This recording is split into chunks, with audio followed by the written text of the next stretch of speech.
What's up, everybody? Alex Sanfilippo here. If I've not had the opportunity to meet you, this is Podcasting Made Simple live in a very different location. So if you're watching this, you might not recognize my background, or if you hear my velvety smooth voice I don't usually have, it's because of this sweet mic. So quick shout out to the Biz Bros. Content is Profit is their podcast. Check it out. And we're at Podcast Studio Suites. They were kind enough to lend us this room today. I'm joined by Tom Rossi, co-founder of Buzzsprout today. Tom, welcome, man. Hey, thanks for having me. Dude, I'm super excited about this, man. Me too. We were out skateboarding, electric skateboarding. Is that what you call it? Is that what it is? Yeah. Electric skateboard. We were out doing that like a couple days ago. And then we're at the end of our ride. We got into this like really deep podcasting conversation. And right there, I was like, bro, we have to record this. Like, this has got to be shared on Podcasting Made Simple. It's got to be part of the live event. So, dude, I'm really excited to dive into this today. And I got some notes here because I want to make sure that we are mindful of everyone's time and our time as well. What we're really going to be talking about today, though, is just extracting value from podcasting as a guest or as a host. Like, how do you extract value from it? And the first thing I want to mention is like, you always have to have the listeners in mind. Ultimately, we're all here to serve the person who's listening on the mic, right? It's got to be valuable for them. Beyond that, what value is in it for us? And so we're kind of going to focus more on that side, even though you all know, like, I'm all about leading with value, serving the people that are listening. And then how can we also capitalize on that as well? Because we should be able to. And Tom, you're going to be the guy to talk about today. The way that you just said it, I think is perfect. This idea that we're putting value out there. Right? We're putting value. Hopefully, if you're doing a podcast, you're doing it to add value. And that's why people are listening to it. And so when we talk about, we were calling it extracting value because I couldn't come up with a better way. Too many times people talk about monetization when really it's about how do you extract value? You're putting value out. Now, how do you, like you just said, how do I capitalize on some of that value? And how do I open up doors for the people that are getting value to be able to share that with me? And, you know, the podcasting 2.0 community coined the value for value, which I think it's a great way to think about it, is how do you get value for value? And there's a bunch of different ways to do that. And they don't all fall into monetization. And so that was what prompted our conversation about extracting value. I don't know a better way to say it. Yeah, no, it sounds a little, it does. We don't mean to make that sound too like sales or anything. Like it should sound good. But it also sounds like you're like sucking the life out of something, like extracting value. But I don't know another way to say it. It's not about monetization because it isn't always money. Right. It's value. How do you get value out of it? Yeah, no, that's good, man. I'm excited to dive into this. And I think we're going to break into two categories. The first thing is going to be downloads. And the second part will be actual monetization, kind of breaking those two sides. And we're talking to guests and hosts today. So we're thinking about like downloads from the perspective of the host and from the guest, right? So we'll keep it high level on both sides for both parties that are involved, either side of the mic, right? So first off, just want downloads. It was about a year ago. I think it was in 2023. I had you come on and you shared some stats about actual podcast listenership that both guests and hosts, two things. It was very eye-opening, but also very encouraging. I'd love for you to share some of those numbers again, just around that so that we as guest and host can have the right perspective about what is it we're getting into from a numbers perspective. Sure. We recognized this maybe a year or two ago. We started looking at our numbers. So Buzzsprout, we have a good number of podcasts. So we have over 100,000 active podcasts that are uploading new episodes. And we wanted to share that data with everyone because it's good for the industry to be able to share those numbers. But one of the things that we didn't expect was that there would be this encouraging number, which is probably the one that you're talking about. So I just brought it up for last month. The top 1% of podcasts had 4,896 downloads in the first 7 days. So almost 5,000 downloads. I mean, that's really good. But what's crazy is if you got more than 120, you're in the top 25%. So of 100,000 podcasts, active podcasts on Buzzsprout, if you get more than 120 downloads in the first 7 days, that means 75% of the other podcasts are not getting as many downloads as you. And we found that to be massively encouraging because so many times you'll hear people and they're like, well, I'm only getting 100 downloads on my most recent episode. And like, should I even be doing this anymore? And you hear those kind of questions. And so you really want to encourage them of like, look, you're doing it. Like you're in the top percentage of podcasters. And so that's why we started sharing those numbers. And so anybody can go look at those numbers. If you go to buzzsprout.com/stats, we update them every month. And we're just very transparent with this is what we're seeing, at least for our podcasts. These are the numbers that we see. Yeah. And it's enough of a case study that I would say that's industry wide, or at least very close. So thank you, by the way, definitely for the independent podcasts, right? Like Buzzsprout is home for a lot of independent podcasts, ones that aren't, part of a massive ad network or anything like that. Like you're not going to find Joe Rogan's not going to skew our stats. He's not going to be like those type of podcasts are typically going to go somewhere where they're owned, so it's different. So it's more for indie podcasters. Which again is great. And here's the thing I want to share about that first and foremost is I recently had somebody reach out to me via email, and they were very frustrated with podcasting in general.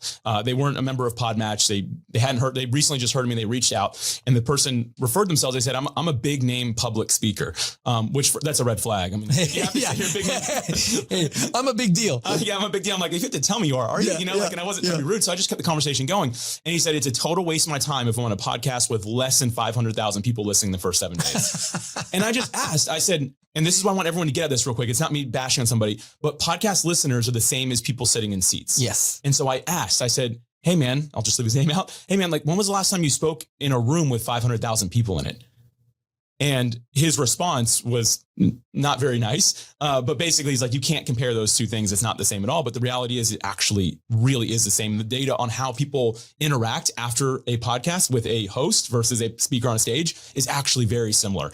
And so, but so many of us, we want to compare it to, especially getting on the guesting side. I'm not bad about guests, but we get in conditioned by social media thinking, oh, this will be another marketing method similar to how social media works. And so you get 10,000 likes or views on social media. And we're like, well, podcasting should be the same. But again, it's not the same. It's not a 2-second scroll past or double tap for a like. It's 30, 45 minutes, an hour of somebody listening to everything that you share. And you're developing that know, like, and trust in a way that only a stage can compare with. Yeah. There's something different about podcasting. And that's what everything shows.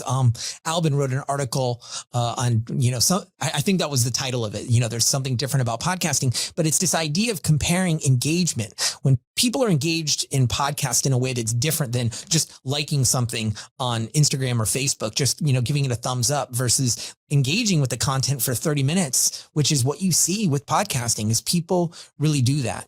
And they form a much different relationship with the content, right? It's something, I don't know. It's just something, it's more intimate about it. I don't see, I'm just listening, but you're like in my ear. And we see that listeners have a relationship with the podcast, with the podcast host and the guests that they bring on. That's different. If they endorse a product, if they make a recommendation about changes to their lifestyle, people are more likely to listen to it. Why is that? It's because podcasting is different. It's just different. Yeah. And this seat that we share right now, right, the guest and host seat, I always find that the basis of all friendship and relationship is upon meaningful experience. And for most people that aren't like media trained, been on TV a lot, like this is a meaningful experience that people are having, whether it's in person or remote. It doesn't really make a difference. That to them is something they remember. They're telling their friends and family about it. I was on a podcast the other day, right? Like people are like, what? Tell me about that. It's not quite the same as going like on a whitewater rafting adventure or anything like that, but it does hold a similar weight. And I always say that, man, guests and hosts are more primed to do more together after they've been on a podcast together. You don't really forget that person like you forget the person who just slid into your DMs once, like, hey, what's up? You forget that. That's not really meaningful. But you're creating something valuable that serves other people together. That's a meaningful experience. I think that's just the beginning of what could be a great relationship, regardless of the downloads, right? Mm-hmm. Yeah, absolutely. And there's so many different relationships that start in that, right? Where it could be between the podcast host and the guest. It could be between a listener and the host or guest, where the listener reaches out and says, I want to connect with you because of this thing that I'm doing with my business. And you mentioned this thing. Like I know personally, I have done that with multiple podcast hosts and guests that I've reached out to and said, hey, I heard you on a podcast and I really want to connect. So I definitely see that. That's cool. The way that you and I actually first connected is I had a guest on my podcast that you resonated with you and you like reached out. Yeah. And I was like, no way. Cause I was, my Buzzsprout paying customer, huge fan. I was like, this is Tom Rossi, I'm like, no way. And you're like, bro, good job. We got like on a FaceTime call. I was like, oh, thank you. Super nervous, but that was years ago. That was great. It's cool. Yeah. That was kind of the start of our relationship. That's like a really interesting case study, which we'll get into more on the actual monetization side. And again, extracting value being the idea here. But one more thing before we move on from this. So 125 is what you said is like kind of the top 25 percentile. Is that the number? Yeah. So what I want to mention on that then is like, it's actually just 120. So 120 puts you in the top 25%. 480 puts you in the top 10%. See, those numbers that's realistic. Yeah, exactly. The reason I mentioned that, like for me, the way that I've grown my podcast is I just tell one person about every day. Like I literally have it written down on my to-do list every day is tell one person on my podcast. Someone's like, I want to monetize my show. I'll send them an episode about it. Or I'm thinking about quitting. I'll send them this episode when it comes out. Right. Right. And that's my one new listener every day. And if you do that for 120 days in a row, you're in the top 10 percentile. Like it seems really like possible, right? And so I guess I love practical. So I'm going to put you on the spot here, Tom. Have you seen anything that podcasters or the guests are helping do that helps people bump up to that level? Like, have you seen something that really just seems to move the needle? I think the most effective way for people to grow their show is by going on other shows. So if they go on as a guest on another show, then both shows increase, because the listeners of the one podcast go listen to the other one, and of the one podcast listen to the other one. And so you both grow. And so I think, I've seen that as being the most effective way to grow your audience is by being on other podcasts. I like that. And on the guest side here, what I've seen that helps the most is I know hosts really like when guests repost stuff that comes out, and I do all that. But what I've done that's helped the most is I actually create a blog post on my website. I have a section for like me appearing on other podcasts. And we write a little bit about it and we link out to their show. And hosts have been telling me, hey, that's like, I can see traffic coming from your website to mine to listen to this podcast episode. So like there's little things that the guests can do as well to help. And I'll be real, man, like, when I'm on a podcast and my episode's the most popular, I'll say this, no one can spell my name. Very few can say it. Right. And I don't have like this huge clout, like of being like someone who's a celebrity or famous by any means, but like I put in the extra effort, and I'm often told that my podcast on that show, like me as the guest, is the most popular they've ever had. And so I get invited back or I get introduced to their friends. Right. And so for me, I always say, like, as a guest, do your little bit of work to help them get to that 120 episode or listeners in the first 7 days, right? Like if that's their current goal, just do your part to share it. And I always say, like, you should be really proud of it. If you're on it, be proud of it, be willing to share it. It's kind of red flag when someone's like, I don't want to share that. I'm like, ooh, did I do a bad job? Yeah. Did you do a bad job? Like, why not? What did you say? And that's also why I tell people, like, keep a cadence that's realistic. Like, nothing against people who go on 100 shows in like 30 days and stuff. I know it's become like quite popular, but like for me, I can't share that much content. No one cares that much about me, right? I'm not selling myself short, but if I do 1 or 2 a month, I can share it throughout that month and it's really valuable. So, versus just like having so much that is overwhelming. So. Yeah. And that's a really good example too of where, it can be very effective when the guest shares the content. It's good for the guest because hopefully I'm assuming that they said things on the show that was valuable, that represents them. But you got to sometimes make the ask. Hey, would you mind sharing this? Would you put this out in your socials? Would you? And sometimes podcasters won't do that because they feel like it's an imposition or they just don't do it. They just don't think about it. And that's a really good point. Yeah. All right, I want to flip gears here. One more thing right there I got to share with the audience real quick. Something that a host recently did for me is they told me exactly what value I added in that podcast episode. And they asked, hey, if you know anyone who has an interest in learning this about you, this is what you can share with them, the episode. And man, I was like, wow, that's good. And so I built out, like, we use an app called Text Expander, which gives you like little codes. So anytime someone's like, hey, so what's your background? I send them that episode where I was a guest because I dove so deep into it. And so like people were like, wow, this is really great. And then I saved myself hours trying to explain, right? I'm like, hey, this 25-minute episode does a really good job explaining who I am. People are like, wow, I really connected with that, right? So anyway, for what it's worth, I think that's a great thing to do as well. But for sake of time, man, I want to move on to the monetization side of things. So action on monetization, which doesn't always mean what we think. Yes, it does. I'm just going to turn it over to you. Let's go on this. Well, that was what, we talked about, this idea that when you got into podcasting, you had some idea in your mind of what success looked like. And all too often we forget once we get into it because we're surrounded by tons of people in the industry that tell us that it's all about downloads and it's all about monetization. When there's so many, I'm not saying that those are bad. I'm just saying that those aren't the only ways to extract value out of your podcast or to get value or to experience the success that you got into podcasting for. And so thinking through all the other ways, and then you and I were just rattling off, there are just so many different strategies for how you could use a podcast to be able to capitalize on the value that you're putting out into the network, what you can do to get it back. Yeah. I'll share one real quick and I want to hear some examples from you. One that, and I just shared this with you. I had somebody on my podcast when it was small and I think it was pre-launch. And this guy agreed to come on and we built a great relationship. He's very high up at Stripe. And that's who we decided to go with because of that relationship I had when we built PodMatch out. And I know we send them 5 or 6 figures a year. And he built that by coming on my show with nobody listening to it because it hadn't launched yet. Right.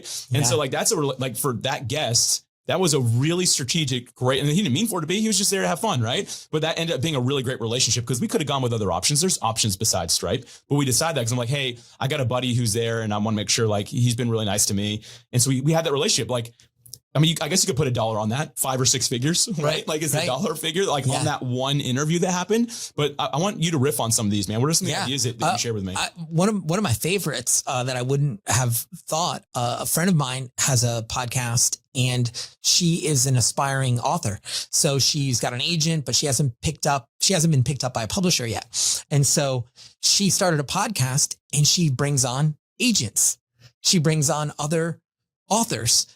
And as a result, she's having conversations with people that would never have a conversation with her, but because she's on a podcast and it's a very tight niche, right? Because it's geared towards just authors, people that are aspiring authors, and the guests, it's great for them because if I'm an agent, I'm trying to meet aspiring authors that have great content, and it's great for her because she's having a conversation. She's getting their phone number. She's able to follow up with them. And so I was talking to her about, monetization or whatever, this idea of extracting value. And so she's like, for her, it's all about opening doors. Even if she doesn't get one download, she's getting all the value out of just being able to have these relationships. I thought that was a great example. I think it's a good one, but like, even if you're just a listener, like if there is one download, that's someone else opening the door and you're getting to peek in it. Yeah. Right. That's the view that you're getting as a listener. So anyone in the same boat that she's in is like, oh, I'm going to do this too, but I'm just going to sit back and peek in the door when she opens them. Right. Yeah. So that's a good one, man. I had a conversation with another podcaster when we launched Buzzsprout Ads, which is a form of monetization, being able to accept ads and have them in there. I was talking to somebody because I was surprised at how many people were running ads that didn't have a strategy for like, how are you extracting value out of your podcast? So if you run an ad, you should probably know how you're going to get value out of it. So you can figure out, is it worth it? Am I spending the right amount of money? So anyways, long story short, I was at a conference and I was just asking people, how do you judge the value that you're getting out of your podcast? And I asked somebody and he's like, my podcast, he said, it's my business card. And I loved it. I thought it was perfect. He's like, my podcast is my business card. Like people listen to the podcast, then they call me and they hire me. They use me as a consultant, and one consulting gig is worth tens of thousands of dollars. Like, why am I like, it's not about the podcast. It's not about the downloads. It's my business card. And it helps bring stuff in. I was like, that's a totally different way of thinking about your podcast that is outside the norm of what a lot of the industry tells you is the only way to extract value is through monetization and downloads. And I appreciate you mentioning ads. I want to kind of transfer that because so many people on both sides of the mic are always like, what kind of ads are you running? Like what's going on here? What's your CPM, right? All those things. Exactly. And I appreciate that Buzzsprout ads exist and it does definitely serve a purpose, but I want you to talk a little bit more about like knowing what that purpose is before you're just flipping a switch and turning it on. Yeah, exactly. I think, there are people that they want to make money off their podcast. They want to straight up just make money off of downloads, or maybe they want to make money, but they want to buy a new microphone. They want to cover their hosting fees. Buzzsprout Ads was designed very easy. You enable it. And now once you get a certain number of downloads, right? Because if you don't have 1,000 downloads in a month, you probably don't want to start putting ads into your podcast. You're not going to make that much money. And you don't want to put that in front of your audience. So anyways, once you get a certain threshold, you can just enable it. It's the least amount of effort required. Therefore, it is the least form of monetization, right? Like you're going to make the least amount of money, but it's also the least amount of effort that you have to put forth. And so Buzzsprout Ads, we built it for that purpose, really just because people really wanted it. And we wanted to give them a way to be able to, pay for that microphone or cover their hosting fees or, do things like that. I love that, man. It's a good heart behind it. A friend of mine says something very similar to what you just said. It's that it requires the least amount of work, so it gets the least amount of result, right? Yes. I have a friend who says, do the work to get the result. Just please do the right work is what he always says. And so when you talk about the work that's involved, can you explain more on how you can extract value by putting a little bit more work? Like, what would that look like? Yeah. I think one of the best ways to extract value out of your podcast is to find products that are in line with your listenership. So you and I were talking about a Dungeons and Dragons podcast, right? Like I've been known to throw the 20-sided die, okay. But you've got a Dungeons and Dragons podcast and you go and you find a cool dice manufacturer, right? Like it's such a tight niche. So now even if you only have 100 listeners to your podcast, those are 100 listeners that would probably love to hear about that package of dice that's really cool or different. And then you, as the podcaster, you can have an affiliate link. Hey, you tell the affiliate, I only want to get paid when you get paid. If you get a sale, I want a percentage of the sale. What a great way to do monetization, right? Because now you're totally in with the product. You only get paid if they get paid. They're excited about that. You're excited about that. As long as they have a way of tracking it, it's a great way to do it. So affiliate marketing, I think that's what we would call affiliate, is when you find a product that's in line with whatever your podcast is about. You don't want to do a Casper mattress on a Dungeons and Dragons podcast. You can, but you're not going to it's not going to resonate with your audience. You're way better to do the work, find a product that you like. Like you don't want to trade on that trust that they've built with you, right? Those listeners trust you. And so when you tell them, look, I've used this product, I like this product, it's got to be true. You can't just, trade on that. So yeah, I think that's a great example of doing the work. Finding an affiliate is one way to do it. Sponsorship is another one. Find somebody who maybe they don't have a product to sell, but they want to get their name out. They want to get their brand out. Well, now you can have them sponsor your podcast. And I recommend that when you do a sponsorship, you do it for a period of time. Don't do it per episode, because your episodes, one of the great things about podcasting is that episode will live on, right? And you have no idea where you might end up. And so the last thing that you want to do is have an episode that you recorded with a sponsorship that now you're blowing up and it's hurting your ability to, go different directions with your podcast because you've got this old episode that you promised you would leave the sponsorship in there forever. So I recommend sell a sponsorship. A lot of work to be able to find a sponsor, but sell it for a period of time. And that Buzzsprout, we have something called dynamic content. A lot of the hosts have some form of dynamic content where you can upload with your audio. You can upload, hey, here's a 30-second clip for a sponsorship. And you can say, this month we're sponsored by, Dungeons and Dragons dice, and, go check it out here. So something like that. Sponsorships, affiliates, I think those require more work, but you get a lot more value than just getting paid CPM. Yeah. Dynamic insertion is great, by the way. Anyone who's listened to Podcasting Made Simple, this show, for a period of time knows that a week before the event comes, before we do Podcasting Made Simple live, I'm going to have an announcement. And that only takes me 2 seconds. I literally hit dynamic insertion at the beginning of every episode on all of my entire back catalog. Every episode I have done, right? And so it's a beautiful thing. Thanks for that. I'm surprised how many people, when we're at conferences, we'll ask people about certain features. And I'm surprised at how many people don't understand dynamic content. They think, oh, it's only for ads. Well, I don't have any ads, or I'm not doing ads. And I'm like, you could use dynamic content for anything. You could announce your newsletter. You could announce an event that's coming up, right? Or it could be an affiliate or a sponsorship, but it doesn't have to be. Yeah. So many different ways to use it. Yeah. Thanks again for that, man. Jumping back to a couple of things you said. One thing I want to highlight real quick is that your podcast lives on forever. I recently started getting hit up about a podcast I was on over 2 years ago.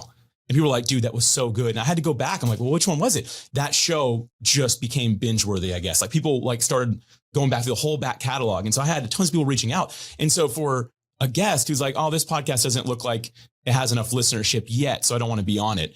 Maybe you should. Right. Because at some point, people are going to go back and find that. And you never know when that podcast starts to take off. So if it has the formula and recipe for serving your same audience that you show up for, get on that show now and get in the back catalog, right? Yeah. You never want to know what's going to blow up. I just discovered a podcast the other day. It was a leadership podcast that intrigued me. And I went back and I started at episode 1. From 2017. So this content that was created in 2017 is still serving. It's still adding value. It's still, getting downloads, and it's got different guests. Every episode they have different guests. And so those guests are continuing to get downloads. Man, this makes me think about the listener now, the guest seat, right? You're talking about affiliates, finding a partner and stuff like that. You can also do this at the episode level. So if you're a podcast guest and you have a product or service you're looking out there, gift it to the host or do something that they can see inside of it. And that episode can forever be an affiliate or some sort of partner with what it is that you're offering people. And you can kind of let that live on. I did that with one guy on my podcast. It was probably my first 50 episodes. And still to this day, people reach out to him because of it. And he reaches out to me saying, hey man, I think I owe you a lot of money because this person came to that podcast that we did 4 years ago, right? Or whenever it was. And it's man, that's kind of cool. You have the opportunity back and forth to be able to serve together as well creatively. If you're hey, I don't necessarily want to align with just one sponsor, you can have one per episode if it's your guest. Again, as long as it really has your audience in mind. Yes. Going back to Dungeons and Dragons, you can't be selling a mattress. I mean, I think it'd be a hard sell to be like, you want to show up good for your guild, get a good night of sleep. That's a hard sell. Like it's got to really truly align to serve the person that's listening. Yeah. Yeah. When you think about that trust factor, I think it's really important for podcasters, and it carries so much weight when you tell your listeners, look, I care about you as my listener. And that's why I've found this product, because I think you're going to love it. And that's why I'm going to share it, as opposed to, hey, got to pay the bills somehow, so maybe you should buy a mattress, right? Right. I think there's a related way of extracting value, which again, I'm surprised more podcasters don't do it, but it's just listener support. It's just saying, look, I bought a microphone. I'm recording these episodes. I hope you get value. I hope you get something out of the episodes that I'm creating. And if you do, consider supporting the show. Consider with Buzzsprout, we have Buzzsprout subscriptions. Other people use Patreon. There's all different ways to do it. But to say, look, consider supporting the show. I think we as podcasters need to educate listeners that it doesn't just happen by accident, right? Whatever, 10, 20% of the effort that you do on your podcast happens behind the microphone. Everything else, the other 80%, listeners don't know anything about. And so educating them, say, hey, look, I hope you're getting value out of this. I'm putting a lot of my own time and money and blood, sweat, and tears. Consider supporting the show. It's not begging. It's not a guilt trip. It's just saying, if you get value, consider sharing some of that value with us. Man, there's something that you said to me again when we were probably riding skateboards. I feel like that's when we have a lot of good conversations. And this is something that I heard a lot of podcasters say, but I didn't really know how to respond to it. And it's this: when a podcaster says, well, I don't really have anything premium to offer. Oh yeah. That drives me crazy. Share your perspective. Like, was very enlightening to me. I've used it a lot. It's been very encouraging people. Can you just share like, sure. So what happened was we launched Buzzsprout subscriptions, and then we went to, I think it was PodFest. And so we had just launched it, and I was asking people as they came up, I said, hey, what do you think about Buzzsprout subscriptions? And so many people were like, well, I don't have any premium content. One, everybody can ask for listener support. And two, everything you do is premium, right? Like you're creating something of value. And so by saying that, you're diminishing the value of what it is that you're creating, right? Like you're not just throwing it out and to see if it sticks. You're actually building something of value. And so having that mentality will come across in the way that you communicate to your listeners, right? When you talk about, man, I hope you're getting a lot of value out of this. I'm enjoying it. I'm enjoying putting it together for you. I hope you're getting value out of it, as opposed to, this isn't really that valuable, but this other stuff over here, yeah, if you pay a little extra, I'll give you the real valuable stuff. And so I'm not a fan of the premium content, just because of that. I think there's a way for it to work, but you've really got to evaluate if that's a good direction for you to go with your podcast. I'm a much bigger fan of, hey, I don't want to do that. I don't want to take this content. I hope you're finding it valuable. I don't want to put it behind a paywall. Consider supporting the show so that I don't have to. I hope I don't have to put in a mattress ad. Consider supporting the show. But I'm paying money. I'm buying microphones. I'm doing things, So, and I've talked to other podcasters who were specific about the money that they like. I really want to buy this specific microphone. They put it out to their listeners, and they had a listener buy them the microphone and ship it to them. Like stuff like that. Like, educate listeners on it doesn't just happen by accident, Yeah, I think a little bit of imposter syndrome goes in there. Yeah, but people care. People really do care. I knew you were going to say that somebody bought a microphone. Like I was like, I know what happened here. Yeah. Like I can already tell you the end of that story, because that's what people that are getting value from you, because it's premium content, want to give back. Yeah, yeah, and it goes back, and there's also that intimate. It's a strange, intimate relationship that occurs between the host, the guest, and the listeners. Like there's something different about that kind of connection. And we see over and over again, anytime they do surveys and they talk to podcast listeners want to connect more with the people that are on the podcast that they listen to. And it's because there's this connection that happens with them. Man, that's great. Tom, we're near the end of our time here, man. So I think we covered a lot of the things, didn't we? I think so. Yeah. Do you have any final thoughts for podcast guests and hosts that are listening, attending today, whatever it might be? I think as you get into podcasting, just having some goals of like, what is it that makes you want to start a podcast, or what is it that makes you want to be a guest on a podcast? Like articulate what is the destination that I want to end up? Why am I doing this? The more that you can clearly articulate that, the better the chances are that you're going to find a path to get to that destination, as opposed to just, throwing it out there to see what sticks. Have a destination in mind, and then be intentional about the path that you choose to get there. And don't let other people dictate what that destination is. Answer it for yourself, for your business, or for where you want to be personally. Where is it that you want to go? And then follow the right path to get there. Tom, that's beautifully said, man. Thank you so much for the time today, dude. No problem. Thanks for having me.